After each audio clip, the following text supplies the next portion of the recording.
Hello, I'm standing in the Sears parking area of the Sears in St. Paul, Minnesota. One of 4 Sears that's left in the entire state now that they're closing the 2 in Maplewood and Minneapolis. But this Sears is actually pretty busy still.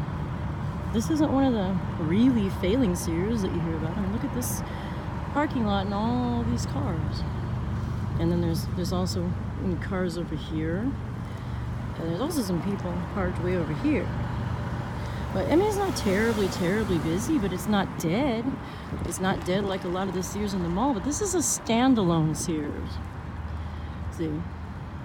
It's its own thing. It also happens to have a DMV on the upper floor. So having a DMV might change things. It might bring some foot traffic into the Sears here. Now there's a Best Western motel next to it, and this motel has its own parking lot back there behind it, so you can see that that's not where these cars are. They're not going into the hotel, they're actually going to the Sears. And I was in there a little while ago, and actually I had to stand in line for a while. There was a line of people. Now they're having a sale right now, and they're getting rid of a lot of their summer items and going into the fall and winter items, and maybe that's what it is. Honestly, I don't know. I don't know what brings people to this Sears when they don't go to others. But it could be the fact that it's a standalone store with a DMV in it. It could be that people in St. Paul just happen to still like Sears. I just don't know. It's also very neat and clean inside.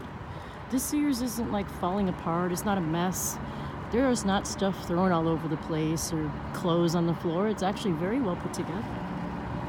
I just don't know, but I'm going to keep an eye on this Sears since I happen to live right across the street. I can see it through my window.